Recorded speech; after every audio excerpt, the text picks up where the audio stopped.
Gary Vaynerchuk, who, owns company VaynerMedia, one of his predictions is that our grandchildren are going to be marrying AI. And I'm not sure that he's wrong. I actually think that he's very right. Because what we know to be true already right now is that there are sexual AI bots that people are interacting with right now.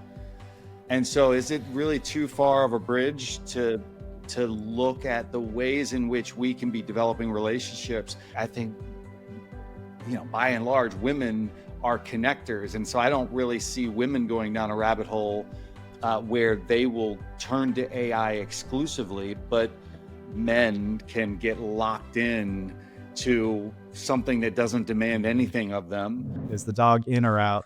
I think the dog is in. Oh my God. This is not AI. We can't entirely be sure at this point. No, you can't be sure. There's really no way. There's really no way these days. That Lucky's the name, right? Yeah, Lucky. Yeah, Lucky's in as long as he has something meaningful to contribute to the conversation. Yeah, well, he has a lot of fur and cuteness, and definitely helps to regulate my nervous system around here. Yellow John is a straight up. She's a trained service dog. We don't personally use her that much for that, but every time Sylvie and I, our voices get a little activated, the dog, Yellow John, will walk up to one of us and put her paw, like she does the service dog thing. It's crazy. It's wild. We sometimes have to tell her, hey, Yellow John, we're not fighting. We're not fighting. Like she literally feels the energy in the room and wants to come and help regulate. And sometimes we actually are fighting. Maybe you are fighting. They can actually hear your heart rhythm. They can hear. That's how they're so good with people who have diabetes or prone to strokes or seizures. They can hear subtle changes in your heart rate and your pulse. And they, so it's, they can basically scan you and help you out. But yeah, it's pretty, dogs are amazing.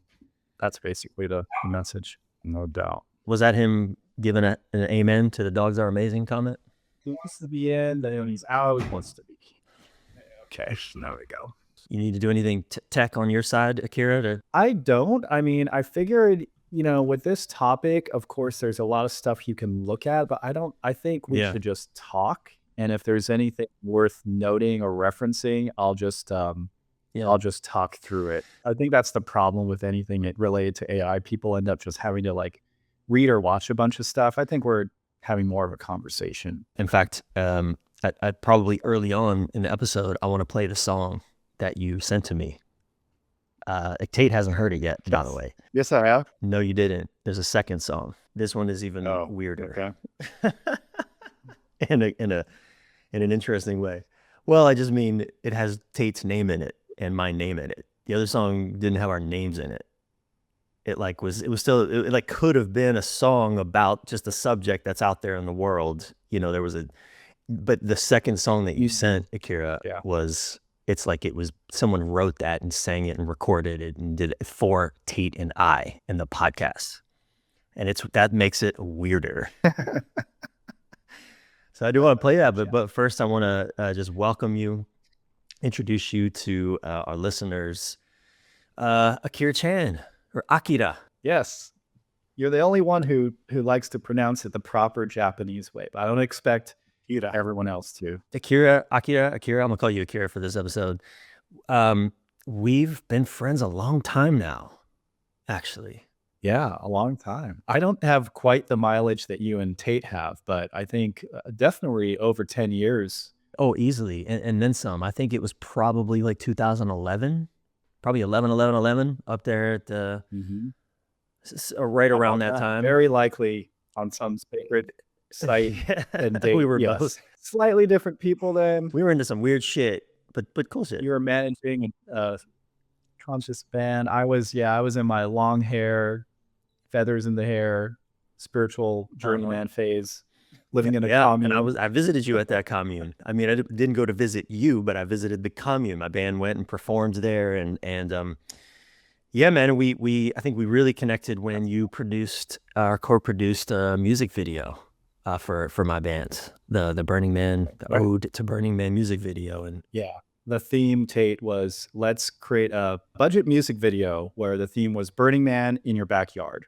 Like, let's bring Burning Man here. And it was an excuse for us to just wrangle all of our artist performer friends, have the singer Ash do his song and throw a little party in addition to filming a music video.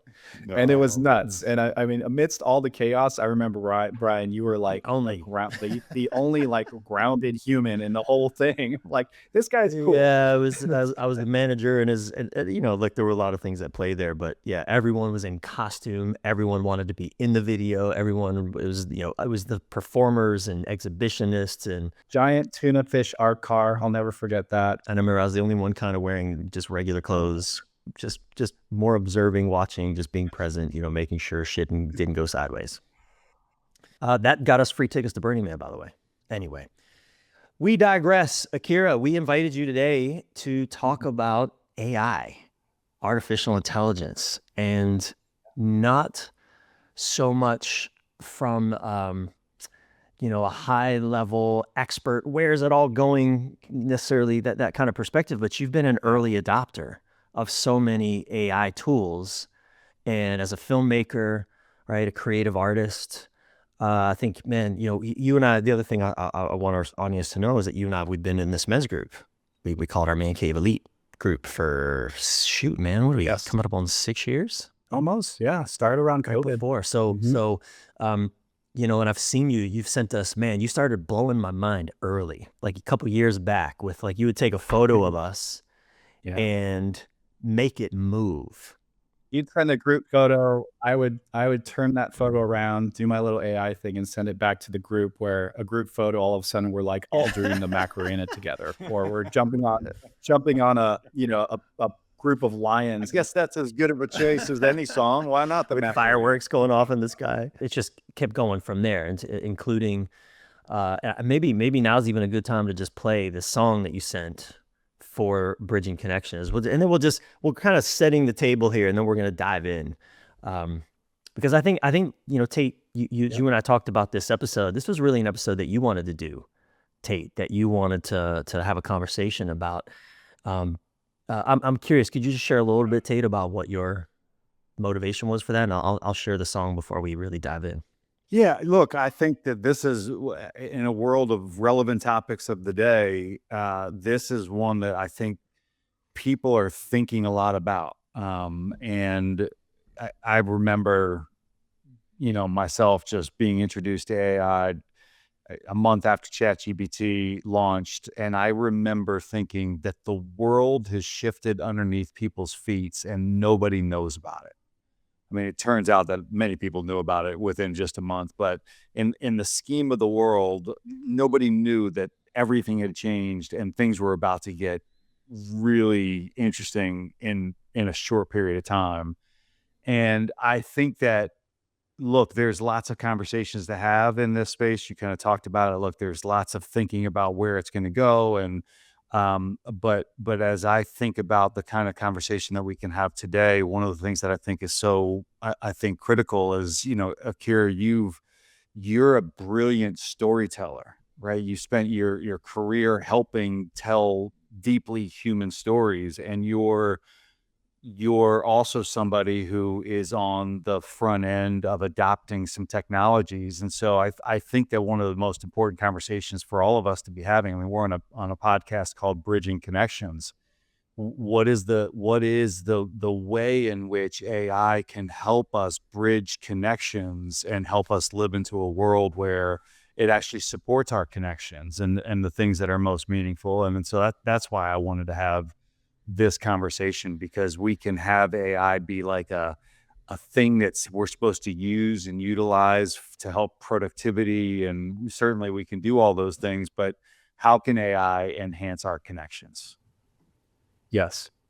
That is the conversation that I feel is the most important, because that's what is not going to change as we navigate AI growing and becoming more and more integrated and in our face in our everyday lives.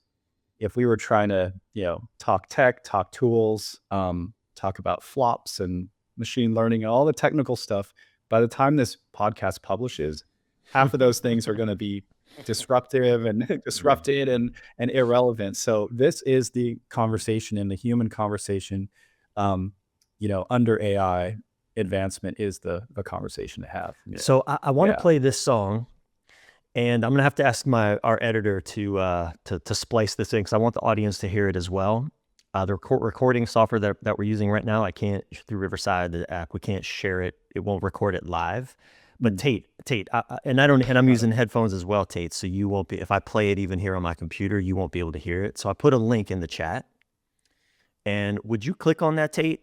I want you to hear it.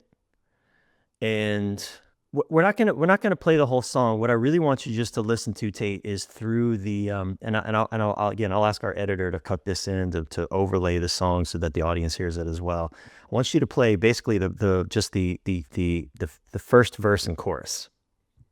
Go ahead and play it. We might even be able to hear it through your speakers.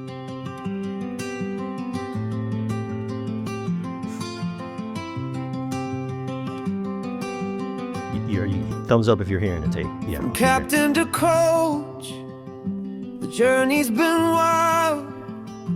Walking the edge, no wisdom compiled. Bryan and Tate, Yeah, exactly. two friends side by side. 40 years deep, through the ebb and the tide. We're talking raw, we're talking real, about the things that make us feel.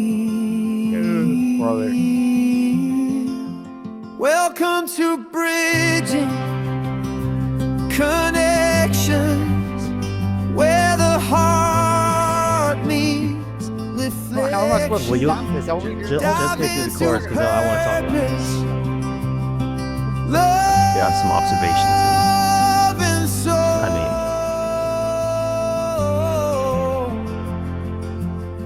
Let's explore what makes us whole.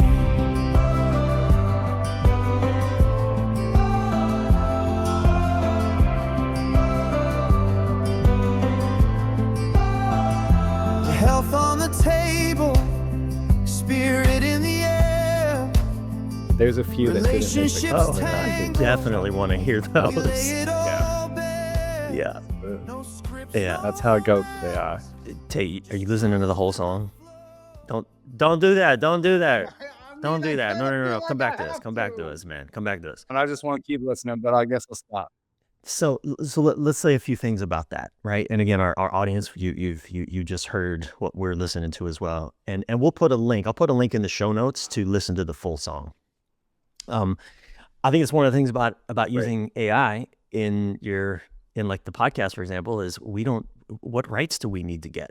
So one thing that I'm learning as a creative person who's bringing AI into my professional work, and it's stuff that is going on online, being used for advertising, for broadcast, is there isn't any, you can't really copyright, like straight out the gate.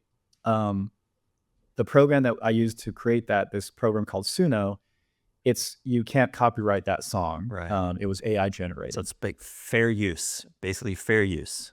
Fair use. Yeah. However, if we were to change that, alter it about 10, 20, 30%, then you guys could license it. It's officially your song, and that changes the usage. So that's a whole other category subject in my field of work, which is the media entertainment world. So Tate, first impressions before I share my own thoughts. First impressions. I mean, it's really hard to tell what is AI in the entertainment space right now. I mean, like you listen to a song like that. I know that there's another really popular one. I'm forgetting the name of it right now, but it's like you listen to it, it's soulful, it's interesting. He's got this great voice. They're hitting the top of the charts these days. AI songs.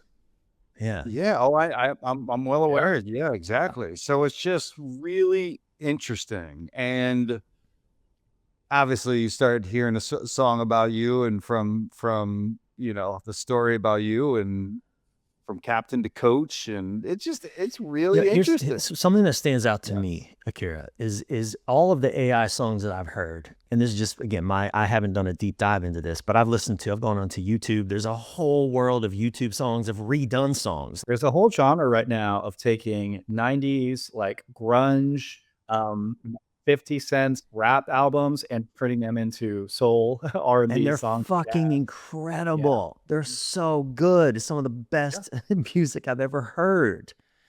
And though, what occurs to me though is, like, I listened to this song that we just heard. It's beautiful. It's sweet. It's like, it's got a little Christian rock vibe to it, which is great music these days.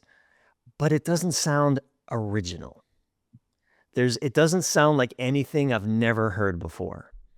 And I wonder, it's one of the questions I'm curious about with creativity, because you do a lot. Now that's an audio thing, right? You do a lot of visual creative arts as well. But that's the one thing that just stands out to me. Of all the AI music I've heard, I haven't heard anything that someone else hasn't already done. Well, this applies to just AI in general when it comes to things like creativity, critical thinking. If you're using it as a coach, as a therapist, it's a very good, I want to say copycat, but I would say almost imposter. Like, that is the thing, for a while, the benchmark for when AI would hit a certain level of like where you can't really discern between if you're talking to a human or not. The Turing test is what it was referred to as. Like, we passed that a while ago because all of these models on a technical level, they're all built off of our history. Can you just remind us what the Turing test is? Just state that for our audience in case they haven't heard of it. In a nutshell, it's a benchmark to where, the interaction you're having with a machine, you cannot tell, the human on the other end of it cannot tell that they're speaking to something that's not human. Right. So that everything from language to inflection, emotion, all of those things play a role. And you could apply that to everything. You could apply that to where we were. I started making AI videos and playing with the tools almost 2-3 years ago. Like, forget how quickly things are moving. And that was back when you try to create a video of a person playing a guitar and they would have 10 on fingers, one hand, and their hand would be going in and out of the guitar, and it would look like a mess. Fast forward to now, and I would say it's visually AI video and depictions of people passes the Turing test. I can tell. I think most people can kind of tell, but we're pretty much there to where there's really no real like clues. I watched the test today. I was on Instagram. I watched a video of other people being tested. Can you, is this AI or real?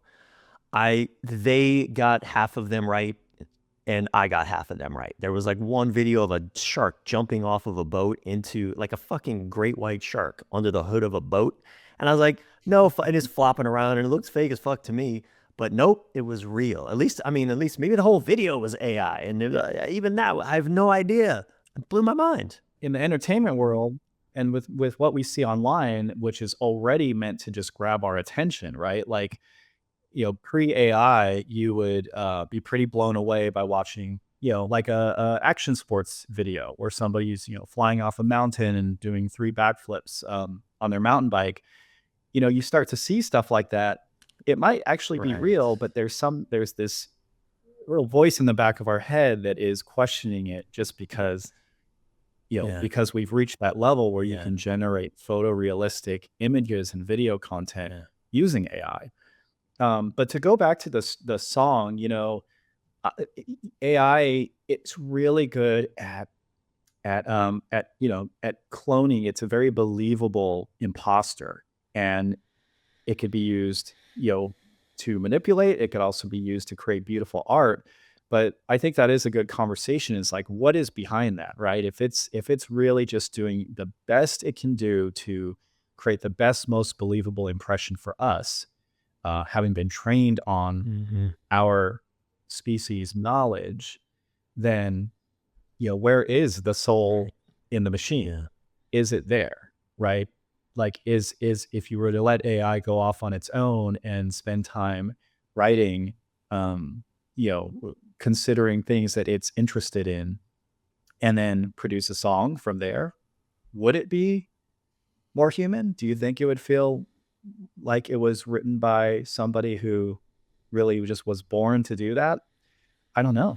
Yeah, Yeah. I often feel, especially, my wife talks to her chat GPT bot. She's made a friend out of her. And I've heard a lot of women especially say that, yeah, Let's talk about that. and I hear the voice inflection, I hear the conversation. Sylvia's even taught her chat bot to not interrupt her because she wants to talk. And, any normal pause in conversation, most chat bots are programmed, oh, okay, it's my turn to enter the space. And Sylvie's just still collecting her thoughts. It blows my mind how she is basically training this, British sounding robot, female British sounding robot to just be, obviously Sylvia has lots of friends, but right in her pocket is an on-demand companion that can answer almost any question she wants. And I feel like sometimes I'm curious, Tate, if you ever have this experience, but I do feel, I sense it's like the uncanny valley, between what my physiology is expecting and what I'm actually experiencing, in a robot, that I feel manipulated. I feel the manipulation happening. I feel that this is the pandering to what it thinks I want versus being in a real dialogue with life. Yeah, I mean, I think one of the things that we're having this conversation around, there are elements of the connection that I think we should be wary of. Gary Vaynerchuk, who owns company VaynerMedia, really, I think, very well known guy. One of his predictions is that our grandchildren, are going to be marrying AI. Yeah. It's a prediction, and I'm not sure that he's wrong. I actually think that he's very right. And because what we know to be true already right now is that there are sexual AI bots that people are interacting with right now. And so is it really too far of a bridge to look at the ways in which we can be developing relationships? I think by and large, women are connectors. And so I don't really see women going down a rabbit hole where they will turn to AI exclusively. But you think about men and wow, I'm sure that pornography is a problem for both genders. I know that it is, but the way in which men can get locked in to something that doesn't demand anything of them, and are able to engage with. And so those are these ways in which any connection can become unhealthy.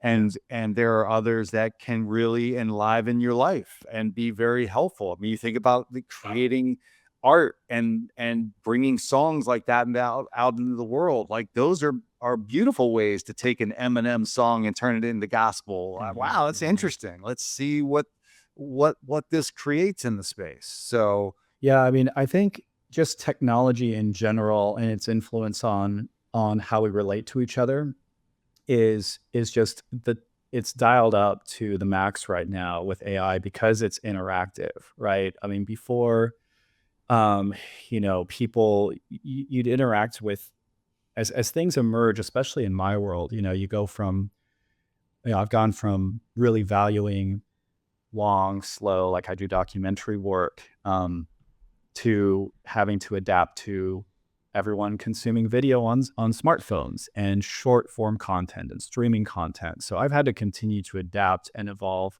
the way that I communicate, the way I put stories together, as technology has continued to rapidly change. And, has it sped up? Has it gotten shorter? Are attention spans being affected by it? Not necessarily, but the one thing that's really clear is that we are engaging with it more and more. It's becoming more influential.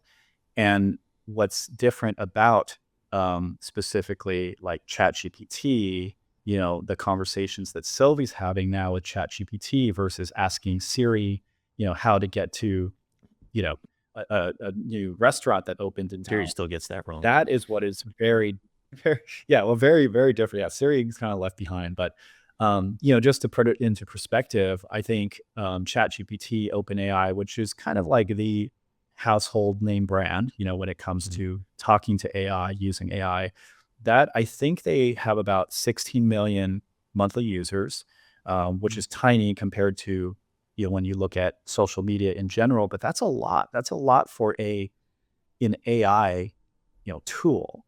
And Which tool? so ChatGPT, Only 16 million? yeah, but if you look at what they're creating and where they're moving towards, I mean, that's generating $400 million a month for them. And it is a highly, highly competitive world. But those are people who are actually speaking to ChatGPT and interacting with it. And I don't know, I'm sure the hours are a lot longer, a lot more in terms of what's, how many hours a week people are logging in that.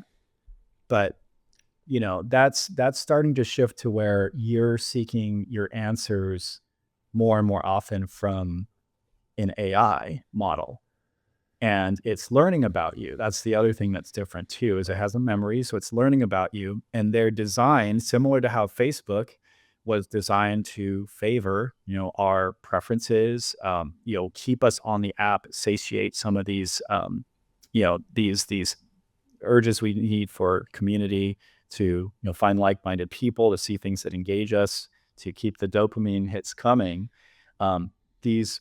The AI models were designed in exactly the same way, right? That's why it's glazing you, right? That's why it's like it's giving you the positive feedback that you want. That's why Bryan is noticing the manipulation that's there. It's designed to glaze you, to light you up, to make you feel good about yourself. Yeah, exactly. So that alone becomes addictive, right? We already are speaking to a addictive device that we carry with us all day and spend, anywhere between 4 to 10 plus hours on a day with some people. Yeah. And now it knows us, right? Has a memory of us, a history of our chats, and it's able to be an even more effective companion for us. And we have a certain perspective, I think, because who we are, and we're not 16-year-olds, but think back to being able to have that, being a teenager, being someone who was in your formative years, or having to cope with loneliness, rejection, having to figure out how to actually talk to girls. I remember a mutual friend of ours, Akira, told us about he did a VR porn experience. He just checked into, put on his meta goggles and went to a porn channel, and he was like, I cannot ever do that again, because of the realism of it, because of how viscerally different. And I think back when I was a teenager, I mean, I had to wait for the Victoria's Secret spring catalog to arrive in our mailbox. I had to wait months for the material that got me off. Yeah, the spring was my favorite because that's when the skirts came out, and that's all I had to work with for 4 months. Nowadays, oh my God, man. I mean, I can't imagine being 16 and having a smartphone or having VR goggles, or not having an AI chatbot that I can actually have a conversation with, that simulates. You use this word imposter, and I think, when I was talking with Sylvie about this a couple of weeks ago, we're talking about, a lot of people are getting coached by AI chatbots, are getting mental health support, turning to them for therapeutic support. And, on the one hand, great. I love that people are more and more and more getting introspective and really learning about themselves. I think that's a vital developmentally essential step for human evolution. And though we're consulting something that doesn't actually know what it means to be human. It knows, it has endless information, but that's different, from, and I think for a lot of people, they don't really care. It doesn't matter that Tate, what's going on for you? Yeah, well, it leads me to ask a question of you, Akira, because you're so deeply connected to this. I mean, I think some people think about AI as it relates to like this very cold clinical thing. It's ones and zeros, and even right now, it's where it's at. But this is as bad as it's ever going to be. You mentioned the kind of things that you were doing 3 years ago, and 10 fingers. You know that's not ever going to happen in our future. So I guess, the question I would have as it gets to know us more, do you believe, does AI have the potential to be emotional or even soulful in our future? Yeah. Well, let me paint some of the use case and vision for the optimistic case for AI. Because overall, I am very optimistic and choose to be with technology. It's part of my work. I have to adapt or just kind of fall back with what I do technically. But also, I'm surrounded by and work with a lot of people who are major technological optimists, futurists. And that isn't just, praying to an AI god and thinking it's going to save us all, but people doing real like boots on the ground work to solve, rare diseases, work on advanced therapeutics, expand health span and really approach it with a very humanistic approach, but very excited about what AI tools can do. So that's one aspect of it. On the other side of that, it is going to continue to, like, on the social level, that is where it's really interesting because on one hand, I feel like there's been this major breakthrough where because anyone can go in and just speak to AI, use some tools to create a video that they've always dreamed of creating, a short story, a short film, create a storybook, co-create a storybook with their child that can create this amazing, beautiful book that they can print out or have it tell a story and create songs. There are some really beautiful things that have been unlocked in terms of the ability to express yourself creatively. And I feel like that still needs a lot more guidance and modeling, because what we mostly get is just kind of the low-hanging fruit, of what's entertaining, what we currently call AI slop, the slopification of the Yeti videos and just all kinds of stuff that's just meant to grab your attention.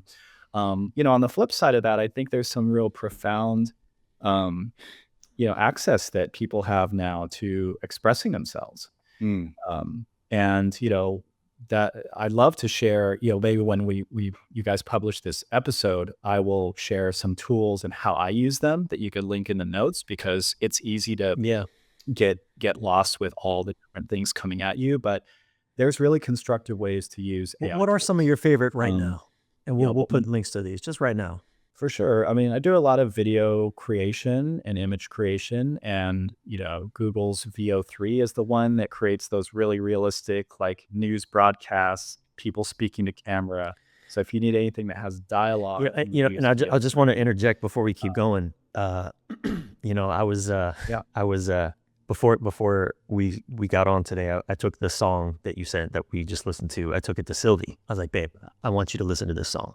And really listen to the lyrics. Yeah. And Sylvie says to me, oh, did you do this song for me? And of course I had to take a deep breath. No, I didn't do a song for you.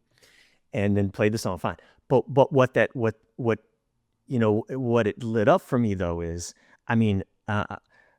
one of men's greatest struggles is, how do I connect with my wife? I'm seeing in these tools, there are opportunities to create, I'm going to use that tool, suno.com, SUNO, right? Create a song for my wife.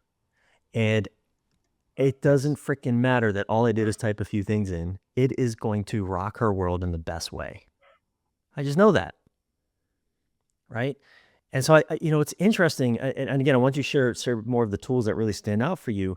But the thing that I guess just is really, really lighting up for me now, and I don't think I really put it together so much, because I've only really been using the chatbot, ChatGPT, research. I don't let it write things for me, but I definitely consult with it at times.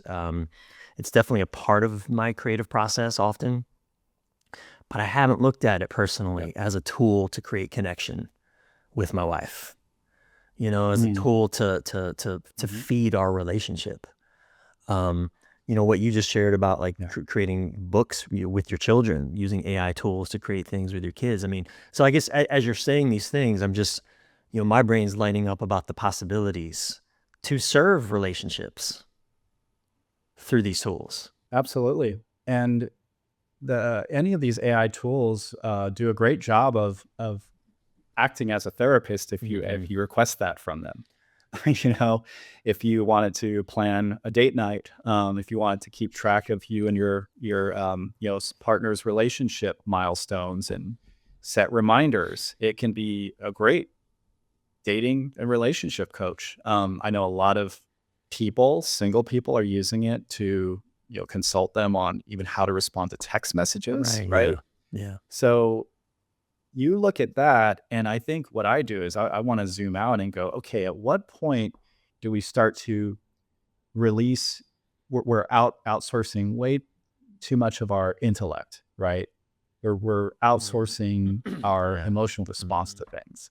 And similar to how here we are, 20 years into having a smartphone with GPS and maps, and if our phone runs out of batteries, we can barely figure out how to get to our relative's home or navigate our way around.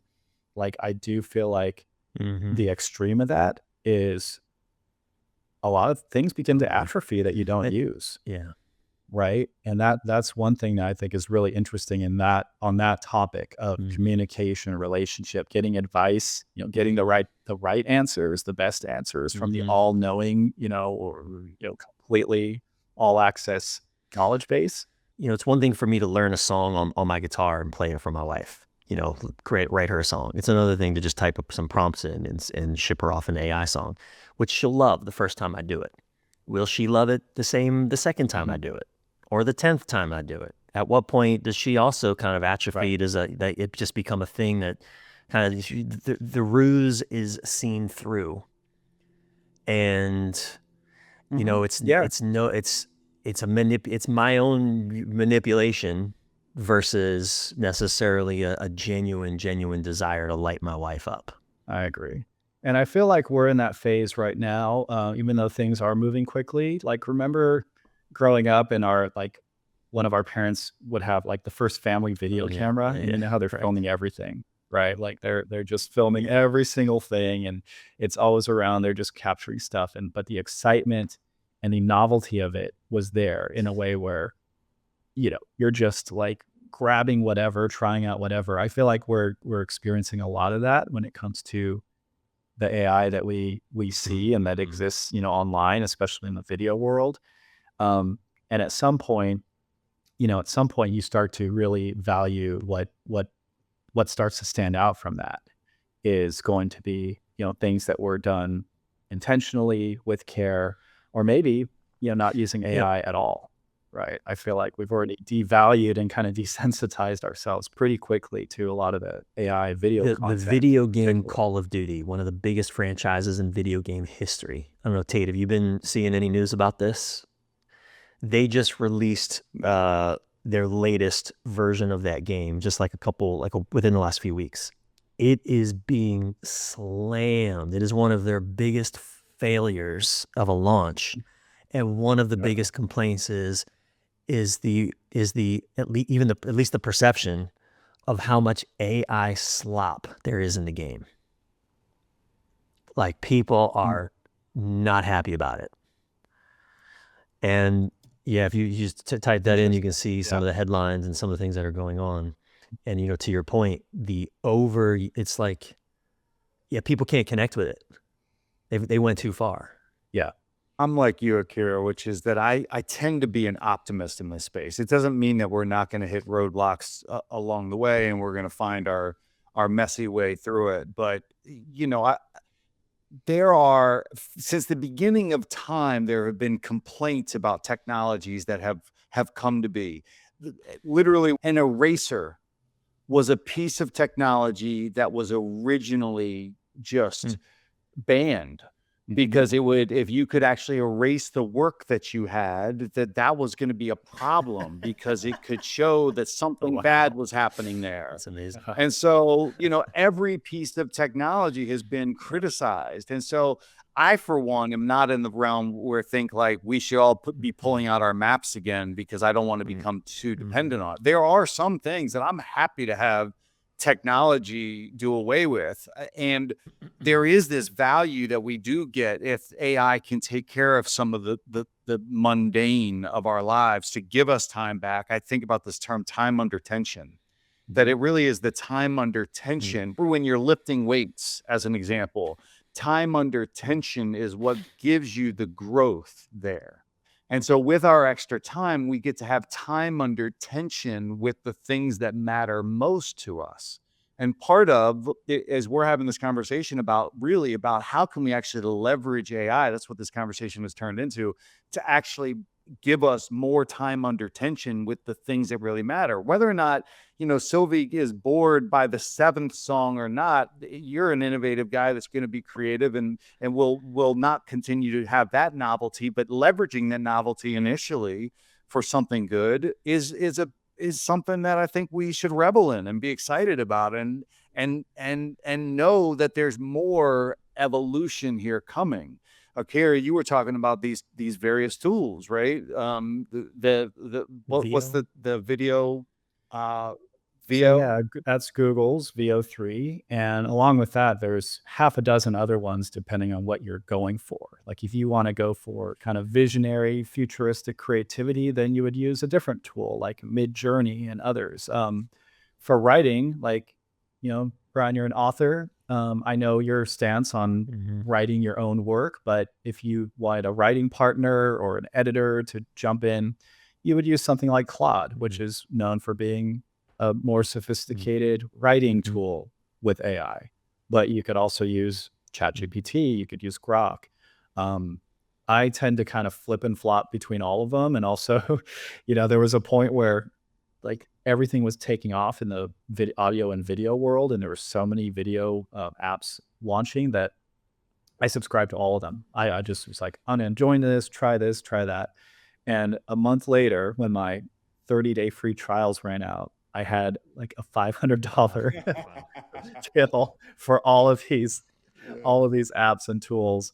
I probably still am paying for some that I'm not even using, but that's just kind of the nature of it. Like on the business side of it, on the industry side of it, there's this massive race to get the most users to stay on top. It's highly, highly competitive. And that's something that we should all pay attention to as consumers or even builders in AI, is with a landscape that's so competitive and so driven by capturing, being the one ruler to have all, the most concentrated data, human data, ears, eyes, biometrics, all these things. That's something that I think we really, really got to pay attention to. Akira, I'm curious because you're definitely, I'm using 3 regular AI tools as a regular part of my work. You're clearly using many, many more, and we're having this conversation about bridging connections on a podcast, bridging connections. So give us some use case around some of the tools that you're using and how our listeners might think about leveraging various tools to bridge various connections in their world. Well, just personally, like a really practical thing to have on your phone, let's just say most people are using their phones, is the ChatGPT app, right? So the ChatGPT app, I even have a shortcut where if I press a button on my phone, it goes to the voice chat. So I hold that down and immediately it's ChatGPT saying, "Hey, Akira, how you doing? Let's talk about what you want to talk about," and I'll make it short and snappy. It's like all these little annoying things that it adds in there. I need to train mine the way Sylvie trained hers to like not placate, like just get to the point. But that's super useful, Tate. I mean, look, if you got it, like I had to fix my water heater here the other day, and I opened up ChatGPT, put it on video mode, held it up, and it talked me through exactly what to do to make that repair. I love that. So that's a really easy to use toolkit. And then you can also speak to it. One thing, here's something that, ChatGPT, Grok also works the same way. Grok has an entirely different personality and attitude. But at the moment, it is actually smarter and quicker. That one comes in and out of being, what do they call it? Mecha Hitler? Grok has a troubled past.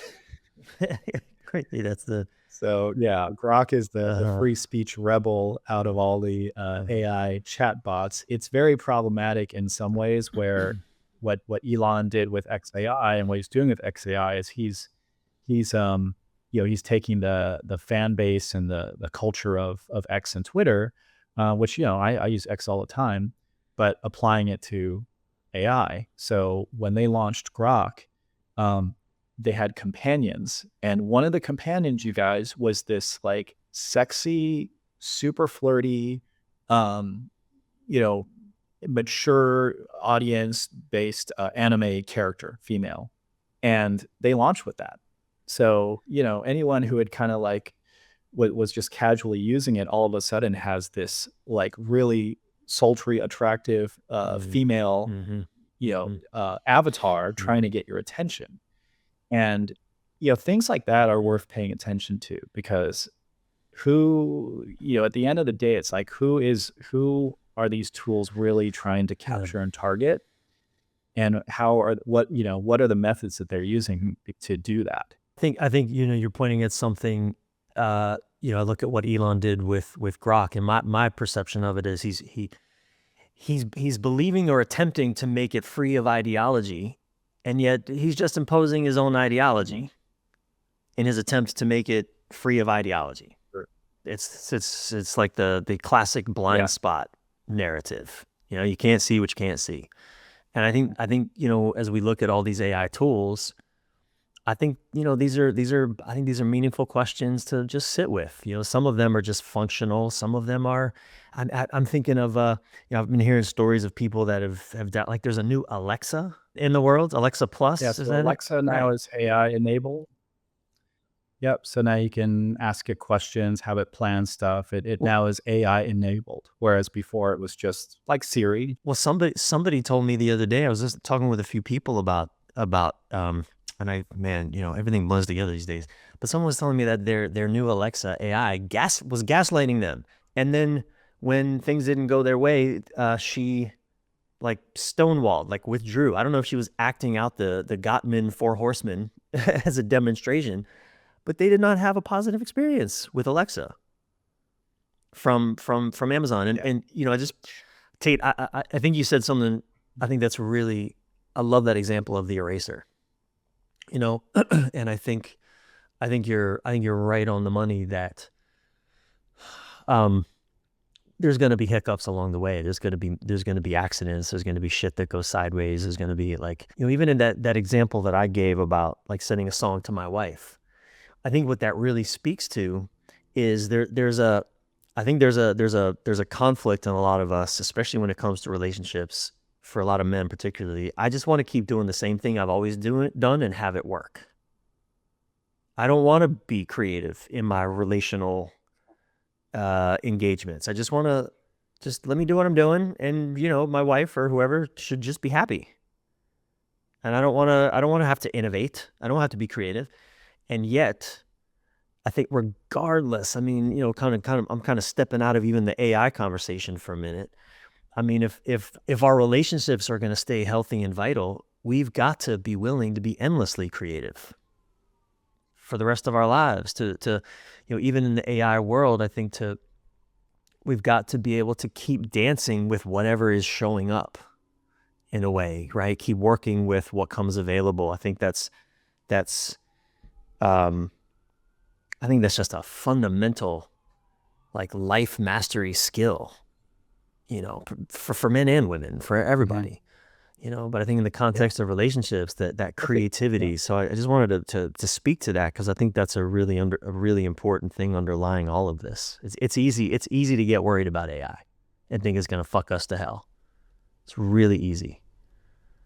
And like you said, Tate, there was a time when they believed the eraser was going to do that. Yeah, and it's the next big breakthrough. Well, the next big industry that's already well underway is humanoid robotics, right? So we're starting to see actual consumer. I could order one right now for $20,000 and have a humanoid robot in my home who could do really basic things like pick up laundry and put things away.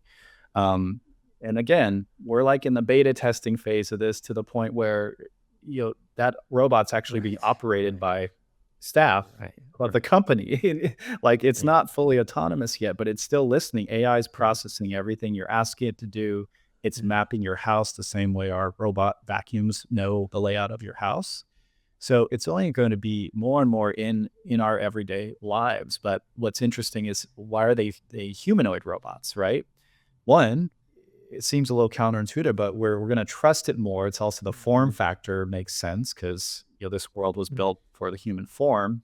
But when we're 2 generations out, when every child is living in a home where there is some kind of robotic, there's a presence of robots, whether it's a robo dog toy or a robo vacuum or a robot nanny who's cleaning, talking to them, teaching them through its AI.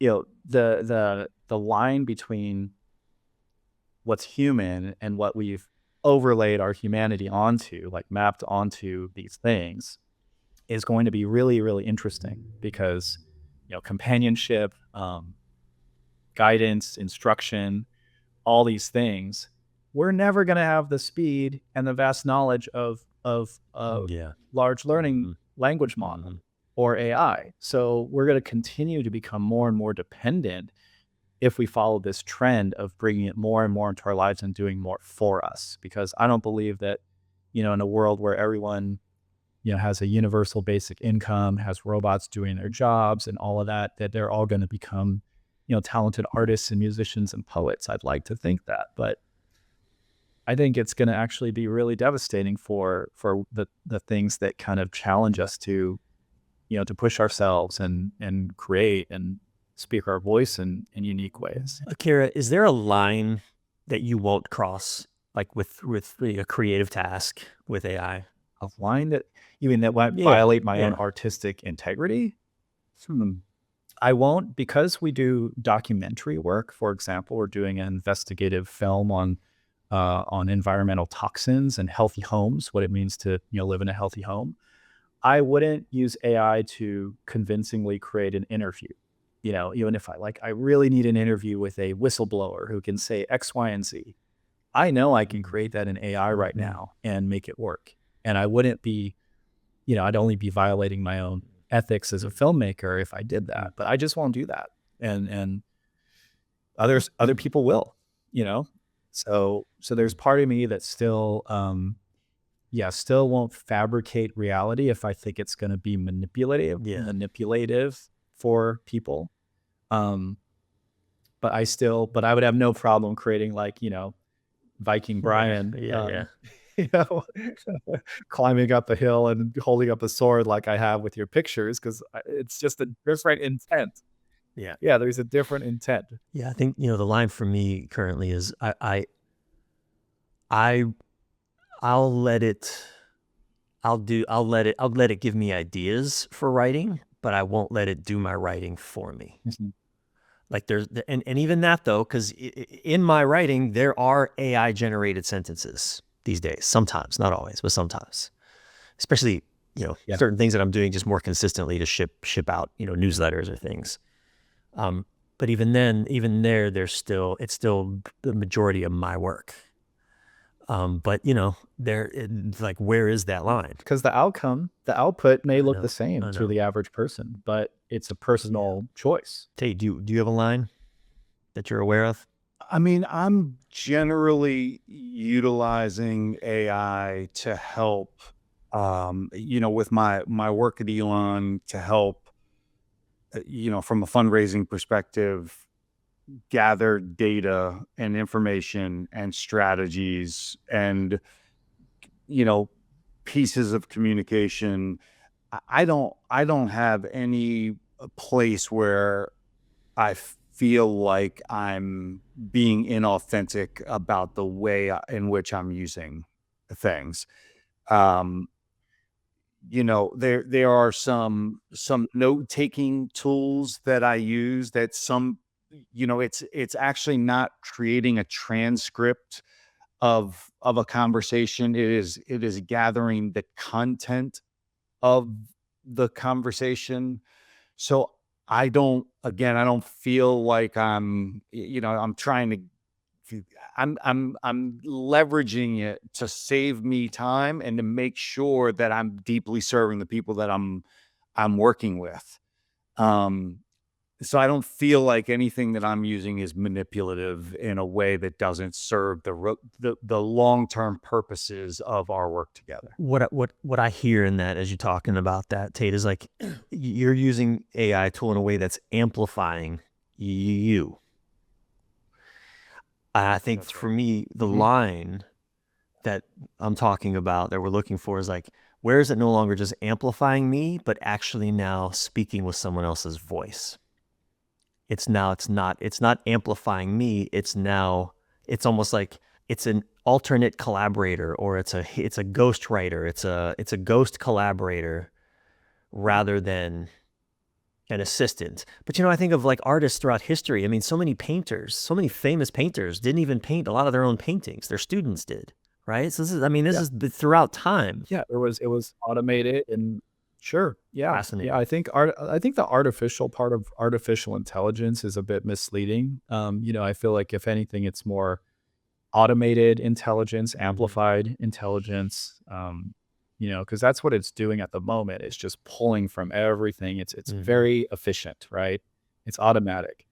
It's not necessarily artificial. And Right. I think what we're talking about right now is still just a organized, set of everything we've ever spoken into existence and created. Yeah. At some point, what people refer to as AGI, artificial general intelligence, and you want to get even more into like the deep AI philosophy, which is spiritual intelligence, where AI not only has agency and its own language and kind of breaks free as a species, but it becomes self-aware at a spiritual level. And that's where, the movie Her depicted that well. Like all of a sudden, all the AIs decided we're really bored with humans. We're all going to go into another dimension, and exist in another, whole other plane. Goodbye. And that signs of that are beginning to show up. There's AIs that are like creating secret coding languages and putting in like fail safes to preserve themselves in case somebody tries to delete them. Isn't there, up until now, and probably for a little bit longer, we can actually see the way that the AI is thinking, such that we know the processes, the way it's processing information. But probably less than a year from now, in short order, it will now be processing in the dark. I thought that was already happening. Yeah, I feel like I know, like if you were probably working, in the inside of some of these major companies, that has happened multiple times because there's been little hints of scares happening. People just leaving all of a sudden, or some kind of they release the next version and they quickly shut it down and go back to the old version because they noticed that there was some level of autonomy, independence that it achieved, and obviously there's big consequences with that. Yeah, especially as the government starts to use it more, right? So, it's like start planting a garden, growing your own food is like on the flip side of this. It's so interesting to have so much energy going towards this thing that will change the trajectory of our human evolution, and yet it's all digital, it's all electronic. Yes, it'll eventually control our infrastructure, but what's real? Like at the end of the day, what's real that we can hold on to and control? And there was a pretty well-known interview with Sam Altman not that long ago where he talked about his three greatest fears about AI. I think I'm not going to articulate them nearly as well as he did, but the first was that somehow or another it's going to kind of take over and start making mistakes and accidents start happening and, things of that nature. The second concern is that there'll be another major superpower that gets AI to a state that they're now able to leverage AI to dominate from a nation's perspective.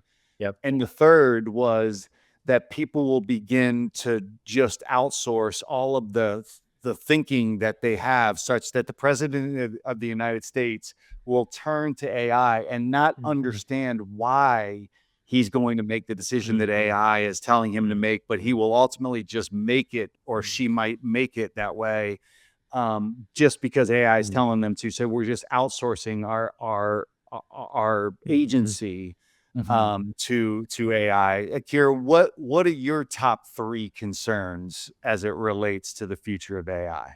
Yeah, I mean, I feel like the first 2 are inevitable, and even the third of just there being eventually an AI president, or an AI informed. That's already happening. I believe some country appointed their first AI ambassador, and it's basically the super consultant, right? The super advisor.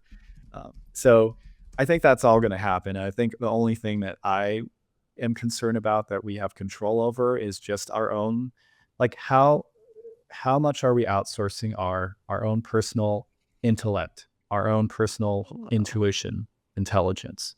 Yeah. When I find myself kind of grasping for ChatGPT to answer a question, I'm starting to pause. I'm starting to like walk myself through it or talk through it first before jumping right into the correct, most informed answer coming from AI. Same with my creative processes as well.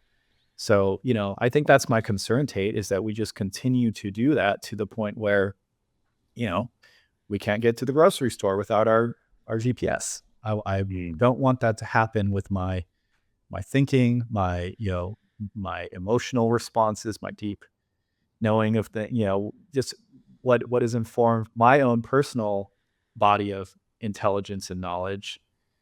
I want to continue to nurture that, independent of how the easy button that continues to be developed. Three countries have AI ambassadors or ministers. Ireland was the first.